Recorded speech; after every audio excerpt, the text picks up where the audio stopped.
Peace for Ukraine, or your reign, now. Russia, just go home. Be vegan, make peace, do good deeds, haven't got speed. Our programs offer many languages. Please visit suprememastertv.com/schedule.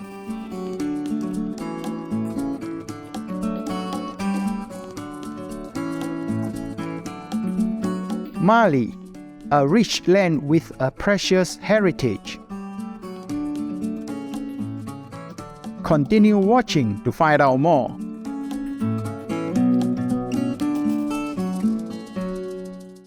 Continue with your war. No matter how people become poorer and suffer cause of it, you still sit on high in luxury, pleasure, and enjoyment. People can see this is true evil.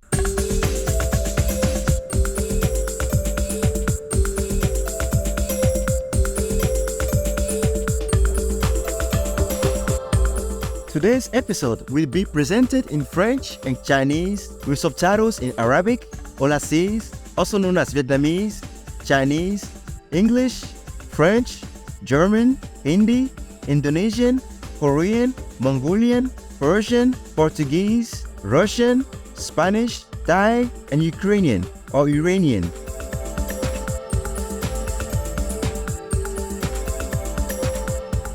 Téléspectateurs chéris, vous demandez à un ami de l'ethnie Bambara de la République du Mali comment ça va, vous pouvez dire Erebe. Je m'appelle Berne. Vivre dans la paix et l'amour est le rêve commun de tous les êtres humains et des animaux personnes. Les citoyens progressistes du Mali sont heureux de savoir que vous contribuez à la réalisation de ce rêve en adoptant le mot de vie vegan. Puissiez-vous continuer à cheminer dans la dévotion selon la volonté d'Allah.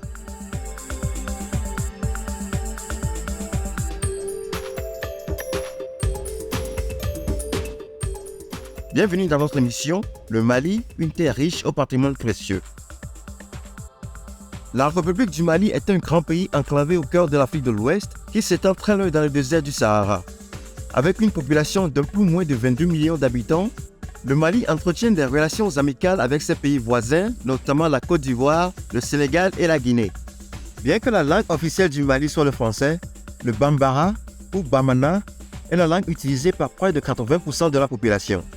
C'est une langue des Bambara, le plus grand groupe ethnique du pays. On estime que 90 à 95% des Maliens sont musulmans. L'islam est arrivé sur le territoire au XIIIe siècle avec l'arrivée de commerçants le long du désert saharien. Les anciens dirigeants étant aussi musulmans, la foi islamique s'est répandue sur le territoire. Par ailleurs, le pays est aussi ouvert aux membres d'autres groupes religieux tels que les chrétiens qui coexistent pacifiquement avec leurs voisins musulmans. S'étendant sur 2000 km au nord de l'équateur, le Mali est considéré comme l'un des pays les plus chauds du monde avec une température annuelle moyenne de 35 degrés Celsius ou 95 degrés Fahrenheit. L'hiver est la seule période de l'année où la chaleur n'est pas aussi accablante, bien que les précipitations soient insignifiantes. Cela dit, si vous visitez la ville de Gao, à la limite sud du Sahara, vous aurez l'occasion de voir l'endroit où passe le premier méridien et vous pourrez littéralement vous tenir entre les deux hémisphères. N'est-ce pas incroyable?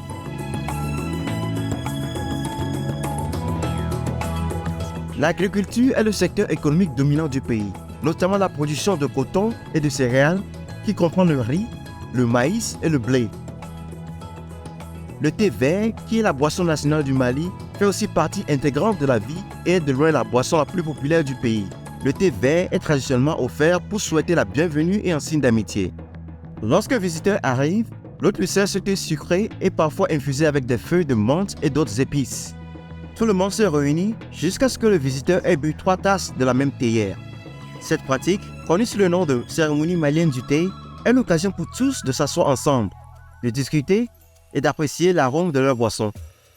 Au Mali, la principale source de revenus est l'or. Il représente plus de 70% des exportations totales du pays, parmi d'autres produits comme les phosphates, le sel, le calcaire, l'uranium et le granit. L'ancien empire du Mali était basé sur le commerce de l'or et à partir du XIVe siècle, sa production est devenue très sophistiquée. Aujourd'hui, Le Mali est le 4e producteur d'or en Afrique, après l'Afrique du Sud, le Ghana et le Soudan.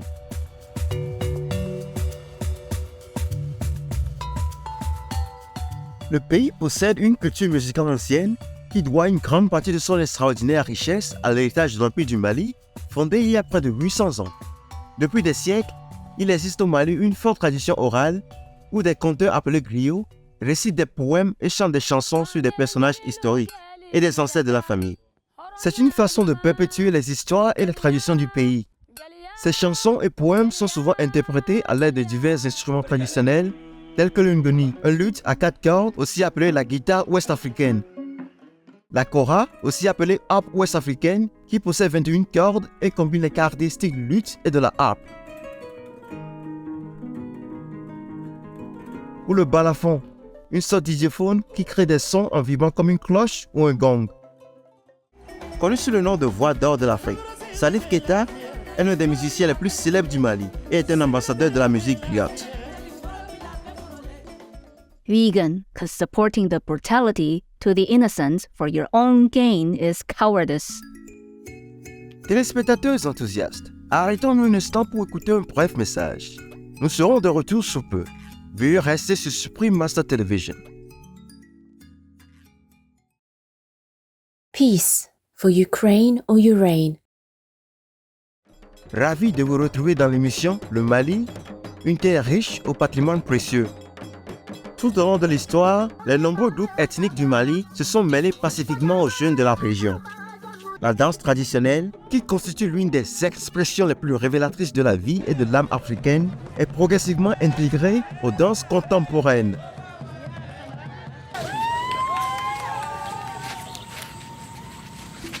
Bien que la danse ne soit pas encore considérée comme un métier au Mali, Lassina Kone, le directeur artistique de l'association Dance and Follow, et son équipe ont pour priorité d'encourager la jeunesse malienne par le biais de programmes et de résidences dans des espaces publics afin de faire connaître les chorégraphies de danse modernes du Mali. Ils se rendent dans les zones rurales pour rencontrer les anciens des tribus et apprendre les danses traditionnelles, puis combinent les deux formes d'art et se produisent devant la communauté. Cette intégration est un pas en avant positif pour garantir que le précieux héritage de la danse traditionnelle du pays continue à vivre et n'est pas oublié par les générations actuelles et futures. Le Mali possède de nombreuses attractions touristiques impressionnantes avec des sites tels que l'escarpement de Bandiagara, qui est un site du patrimoine mondial de l'UNESCO. Connu pour ses paysages époustouflants de falaises et de grottes à l'architecture villageoise séculaire, il abrite depuis des siècles certains groupes ethniques du Mali, tels que les Dogons. Vivant au port du désert du Sahara, les Dogons n'ont pas d'électricité et ne sont pas reliés par une seule route pavée. L'escarpement de Bandiagara s'étend sur 150 km de terre. Le paysage est une merveille de la nature et vaut de tout, car les maisons sont suspendues aux falaises et défient toutes les limites naturelles d'une ville moderne. La ville mystique de Tombouctou est probablement l'un des endroits les plus fascinants du Mali. Si la plupart des gens ont entendu parler de Tombouctou, à ce jour, rares sont ceux qui peuvent la situer sur une carte. Tombouctou est l'une des villes les plus septentrionales et les plus isolées du pays, située au bord du désert du Sahara. Fondée au 5e siècle, cette ville spectaculaire est reconnue comme un site du patrimoine mondial de l'UNESCO. En 2017, notre bien-aimé maître suprême Chinghai, Vegan, a révélé son lien avec l'ancienne ville de Tombouctou lors d'un rassemblement avec les membres de notre association. 我认为这辈子就是第一次我回来那个原稿的宇宙呢，后来慢慢才知道不是第一次了，最少2、3次了，所以某些国家有一些名字啊，如果你们听了就很像那个朴树那个字就对了。比方说有一个地方，我忘记在哪里，它叫金木都，听懂吗？所以很像那个金国都，有没有？就不同的意思就对了。 Depuis les 15e et 16e siècles, Tombouctou est connue comme une capitale intellectuelle et spirituelle africaine. C'était un centre d'apprentissage vital et un creuset de nombreuses cultures et traditions de savoir. On estime qu'à une certaine époque, l'université de Tombouctou comptait jusqu'à 25 000 étudiants et abritait l'une des plus grandes bibliothèques du monde, avec entre 400 000 et 700 000 manuscrits détaillant tous les aspects de la vie. Une abondance du savoir a été léguée au peuple et continue d'attirer les érudits et les voyageurs du monde entier pour explorer le Sahara et visiter l'un des plus grands centres d'apprentissage islamique d'Afrique. Sa Majesté Mansa Moussa est le 10e empereur de l'Empire du Mali. Il a régné de 1312 à 1337 et on lui doit l'essor de la richesse et de la puissance du Mali. Sous sa direction, les frontières du pays se sont étendues, ses réseaux commerciaux ont prospéré et le Mali est devenu l'un des pays les plus riches du monde. Ce fait fut d'autant plus évident vers l'an 1324 lorsque Mansa Moussa s'est rendu en pèlerinage à la Mecque, le saint de l'islam, et qui y a amené de grandes quantités d'or. C'est ce pèlerinage qui a éveillé le monde à l'extraordinaire richesse du Mali. Cette richesse provenait des vastes gisements de sel et d'or du pays. À une époque, on estimait que les gisements d'or du Mali représentaient la moitié des réserves mondiales, faisant de Mansa Moussa l'un des individus les plus riches du Moyen-Âge.